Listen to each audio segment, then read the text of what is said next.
Eternal Darkness really was, we started development working with Nintendo, just prototyping. Back then it was really difficult to really know if a development group could actually work in 3D and can actually work on the consoles, because the consoles, particularly the cartridge format, is very difficult. Much different than a disc-based media. And so we were doing tests for quite a while on you know, the Nintendo system on the early N64 stuff. So, you know, we played around with that for a while. At the same time, we were kind of kicking around ideas on what to do.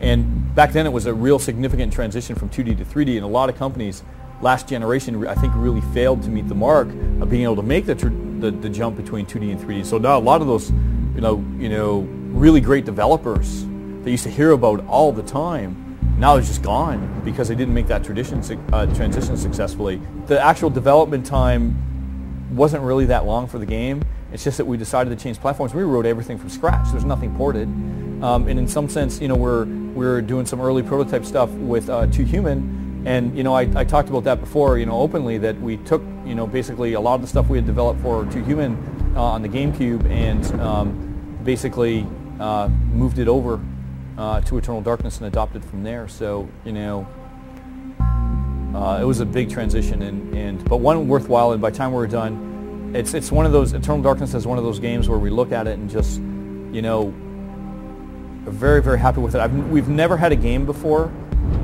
where there's been so much industry acclaim, where people still come up to us and go, "Man, Eternal Darkness, we want to do something like that someday." It's nice. Deep into that darkness peering, long I stood there, wondering, fearing, doubting. The collaboration effort with Nintendo was a true epiphany. And I think anyone who knows our history knows that we, you know, had somewhat of a confrontational relationship with Legacy of Kain and Crystal Dynamics and stuff. And we really tried to learn from that. And, you know, at the end of the day, I think the game could have been a lot better without that sort of confrontation. And so when we started working with Nintendo, we were exposed to some incredibly talented people, and we recognized that talent right away. It became just immediately natural that these guys can really contribute.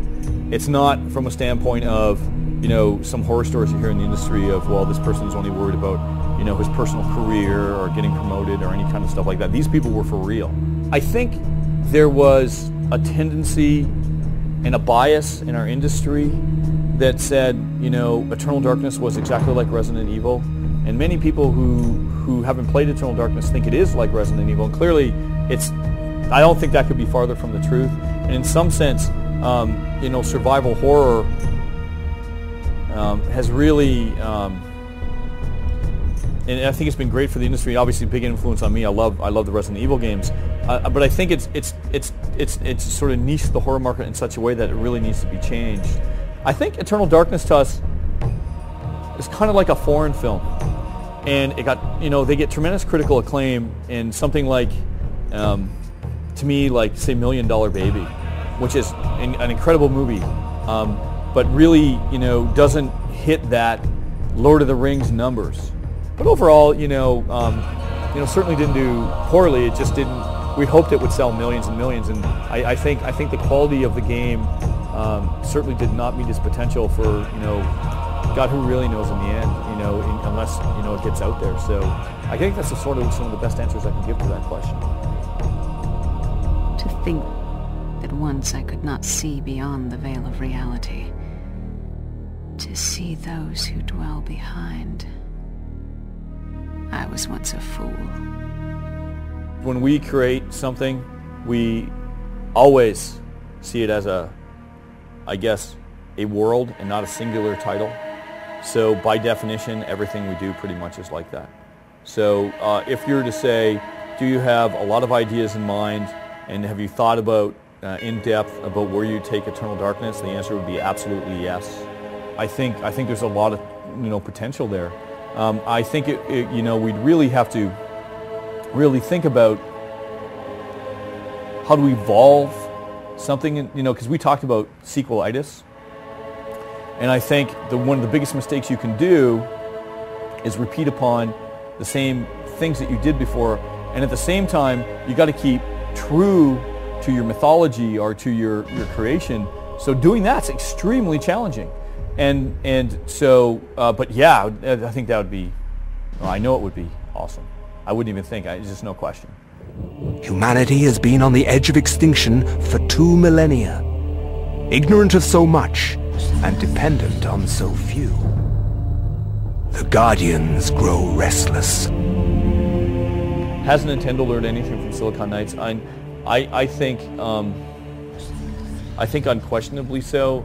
And you know, Nintendo though, Nintendo's so much bigger than Silicon Knights is. They're mammoth in size, and I think the impact they had on us versus the impact we had on them is relative to that. But as an example, I remember talking to Hashida-san, who worked on Pokemon, and he said this is, you know, one of his finishing Eternal Darkness when we were out, and when I was at NCL and you saw the picture with Yamauchi-san and Iwata-san and Miyamoto-san, during the time of that picture is when he told me that it was a personal epiphany for him to finish Eternal Darkness. He's very proud to work on it, and he thinks it's one of the best games he's ever made.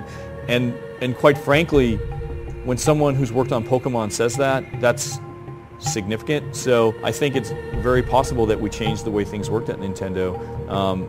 And you know, hopefully they will, you know, be able to, you know, get something significant from our relationship, and I feel we have. And you know, I look forward to, you know, hooking up with those guys in the future and talking to them and you know, maybe addressing that and talking to them sometime and see what their thoughts were, you know, sort of, you know, post-mortem Eternal Darkness and stuff.